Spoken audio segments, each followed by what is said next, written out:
जय श्री कृष्णा। हम कल्कि पुराण को सुन रहे हैं जिसमें कल्कि जी महाराज मलेच्छों से युद्ध कर रहे हैं। सूत जी कहते हैं, इसके बाद कल्कि जी ने कुछ मलेच्छों को वाणों के द्वारा भेद कर और कुछ को तलवार से मारकर यमलोक पहुंचाया। और इसी प्रकार विशाख्युपराज, कवि, प्रयाग, सुमंत्रक, गर्ग्य, भर्ग्य और विशाल आदि ने भी मलेच्छों को यमलोक पर पहुंचाया। कपोत्रोमा, ककाक्ष, काक कृष्ण आदि शुद्धोधन और अन्य बौद्ध की संतानें कल्कि जी की सेना के साथ लड़ाई करने लगी। उस घोर युद्ध में भूमंडल से सभी प्राणी भयभीत हो गए। भूतनाथ प्रसन्न हुए और खून से सने हुए लाल कीचड़ से संग्राम की भूमि ढक गई। लड़ाई के मैदान में गिरे हुए हाथियों, घोड़ों, रथियों की खून की नदियां बहने लगी और इस नदी में बाल ऐसे लगते थे मानो काय का समूह हो और घोड़े धनुष तरंग के समान दिखाई देने लगे। हाथी ऐसे लग रहे थे मानो कठिनाई से पार होने वाले योग्य पुल हों। खून की इस नदी में बहते हुए सिर कछुए, रथ, नावें, हाथ मछली जैसे लग रहे थे। खून की इस नदी के तट पर गीदड़ और बाज खुशी से ऐसी आवाजें करने लगी मानो नगाड़े की आवाज हो रही हो। इसे सुनकर सज्जन मसनवी बहुत प्रसन्न हुए। हाथी पर सवार योद्धा हाथी पर सवार योद्धाओं से, घोड़े पर सवार योद्धा घोड़े पर सवार योद्धाओं से और ऊंट पर बैठे योद्धा ऊंट पर बैठे योद्धाओं से, रथ पर सवार योद्धा रथ पर सवार योद्धाओं से लड़ने लगे।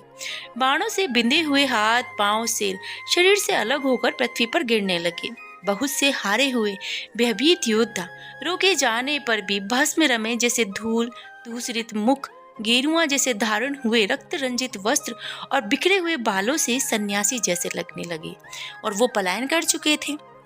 कोई कोई तो व्याकुलता से इस प्रकार भागने लगा, कोई कोई बार बार पानी मांगने लगा। अब इस प्रकार कल्कि जी की सेना के बाणों से बींधकर मल्लिच्छ सेना में कोई भी चैन से ना रह सका है। उनकी रूपवती, बलवती, प्रतिव्रता युवतियां, रमणियां भी संतान का सुख और उनका सहारा छोड़ करके कोई रथ पर, कोई हाथी पर, तो कोई विहंग पर, कोई घोड़े पर, कोई गधे पर, कोई ऊंट पर और कोई बैल पर सवार होकर युद्ध करने के लिए आ पहुंचे। ये सुंदर प्रभा वाली स्त्रियां अनेक गहनों से सजी धजी युद्ध के साज से तैयार होकर धनुष बाण धारण करके आई थी। इनके कर कमलों में बाजूबंद शोभित थे। सुंदर आकृति वाली इन स्त्रियों में कोई स्वच्छिरणी, कोई पतिव्रता और कोई विलासनी थी। ये नारियां अपने अपने पति की मृत्यु से दुखी होकर कल्कि सेना के साथ युद्ध करने के लिए तत्पर हुई। शास्त्र में कहा गया कि मनुष्य मिट्टी, राख, लकड़ी आदि की बनी चीज पर प्रभुता और अधिकार बनाए रखने के लिए अपने प्राण देने को तैयार हो जाते हैं। इसलिए युवतियों के लिए अपने प्राण के समान अपने अपने पति की मृत्यु अपने सामने देख लेना ही असंभव होता है। इसके बाद मलेच्छ स्त्रियां अपने अपने पतियों को वाणों से बिंधा हुआ और बेचैन देख उन्हें पीछे हटते हुए उनके अस्त्र लेकर कल्कि जी की सेना के साथ वो स्वयं युद्ध करने लगी।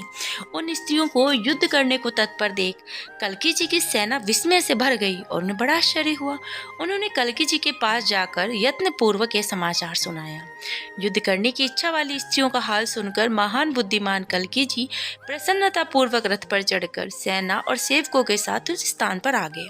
अनेक शस्त्र और अस्त्रों को धारण करने वाली, तरह तरह की सवारियों पर चढ़ी हुई, व्यूह रचना करने वाली उन मलेच्छ महिलाओं को देखकर पद्मा जी के स्वामी कल्कि जी ने कहा कि हे महिलाओं, मैं तुम्हारी भलाई के लिए उत्तम वाक्य कहता हूँ, तुम इसे ध्यानपूर्वक सुनना। क्या पुरुषों का स्त्रियों के साथ युद्ध करना उचित है? अर्थात बिल्कुल भी उचित नहीं है। बालों से शोभायमान, नयनों को आनंद देने वाले तुम्हारे चंद्रमा के समान सुंदर मुख पर कौन पुरुष प्रभा करेगा?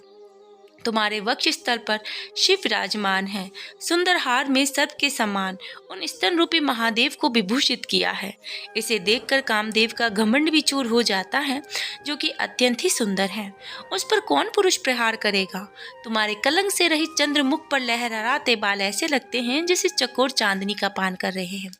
पृथ्वी पर ऐसा कौन सा पुरुष है जो ऐसे मुख पर प्रहार करेगा? कल्कि जी के ऐसे वचन सुनकर मलेच्छ स्त्रियां हंसने लगी और बोली, महात्मन, जब आप हमारे पतियों को मार डाला तब हमारा सब कुछ नाश हो गया। ये कहकर वे स्त्रियां कल्कि जी का नाश करने के लिए तैयार हुई और जब अस्त्रों को छोड़ने लगी तो अस्त्र उनके हाथ में धरे के धरे रह गए। तलवार, शक्ति, धनुष्वाण, भाले, लाठी आदि सोने से मंडे हुए शस्त्रों से उन शस्त्रों के अधिष्ठाता देवतागण साक्षात प्रकट होकर मलेच्छों की स्त्रियों से कहने लगे, कि हे स्त्रियों, हमने जिस ईश्वर का तेज पाया है और जिस तेज के कारण हम सब प्राणियों को मारते हैं, इन्हीं सर्वव्यापक परमात्मा समझो और दृढ़ विश्वास करो। हे स्त्रियों, हम इन्हीं ईश्वर की आज्ञा के अनुसार गतिशील होते हैं। हमने इन्हीं परमात्मा से नाम और रूप पाकर प्रसिद्धि पाई है। रूप, गंध, रस, स्पर्श, शब्द आदि 5 गुणों के आधार पंचभूत होते हैं।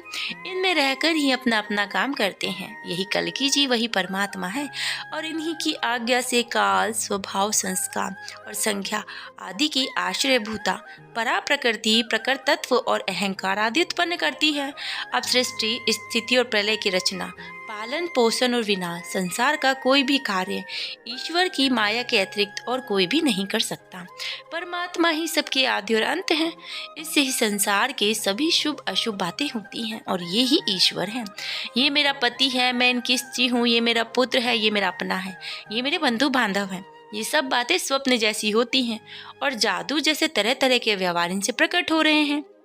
जो लोग केवल स्नेह और मोह के अधीन होकर आवागमन करते हैं और जो लोग राग, द्वेष, विद्वेष इत्यादि के कारण कल्कि जी की सेवा नहीं करते और वे ही संसार को सत्य समझते हैं। काल कहाँ से आया, मृत्यु कहाँ से आती है, यम कौन है, देवतागण कौन है, ये सब भगवान कल्कि जी की ही माया के द्वारा अनेक रूप हैं। तो हे महिलाओं, हम शस्त्र नहीं हैं, हमसे किसी भी प्रकार को मार करने की शक्ति नहीं है। वे परमात्मा ही शस्त्र हैं और वे ही शस्त्र के द्वारा मार सकते हैं। इसके भी 2 भेद हैं। केवल परमात्मा ही माया है। जब दैत्य प्रति प्रहलाद के कहने के अनुसार भगवान नारायण ने नरसिंह का अवतार धारण किया था, तब जिस तरह हम उन पर प्रहार नहीं कर सके, उसी तरह कल्कि जी के सेवकों पर भी हम आघात की शक्ति हम में नहीं है। हम उन पर प्रहार नहीं कर सकते। अस्त्रों और शस्त्रों के ऐसे वचन सुनकर के स्त्रियों का हृदय अचरज से भर गया। अब वे स्त्रियां स्नेह, मोह इत्यादि को छोड़कर कल्कि जी की शरण में आ गई। उन मलेच्छ स्त्रियों को ज्ञान की निष्ठा में लगा हुआ देखकर पद्मा जी के स्वामी कल्कि जी ने हंसकर पापों के समूह को नाश करने वाले भक्ति योग के बारे में बताना शुरू किया। इसके बाद लक्ष्मीपति भगवान कल्कि ने उन्हें आत्मनिष्ठा, विषय कर्म योग और सांसारिक सभी प्रकार के भेदों का मूल ज्ञान का उपदेश किया, जिसे व्यक्ति कर्म करते हुए उसके फल नहीं भोगने वाले नैष्कर्म्य को प्राप्त कर लेता है। इसके बाद उन सभी स्त्रियों ने कल्कि जी के उपदेश से ज्ञान प्राप्त किया और इंद्रियों को जीतकर भक्ति से उस परम पद को प्राप्त कर लिया जो सन्यासियों में भी दुर्लभ है। इस प्रकार बुद्ध के अनुयायी मलेच्छों के साथ भयंकर युद्ध कर उन मलेच्छों और बौद्धों के समूहों का वध कर उनकी जीवात्मा को तारागण और उनकी पत्नियों को मोक्ष देकर भगवान कल्कि बहुत ही शोभायमान हुए। अब जो लोग बौद्ध और मलेच्छों के नाश की यह कथा आदरपूर्वक सुनेंगे और दूसरों से कहेंगे, उनके समस्त शोक दूर होंगे, उनका सदैव भला होगा, उनमें भगवान विष्णु के प्रति भक्ति होगी और जन्म मरण से छुटकारा मिलेगा।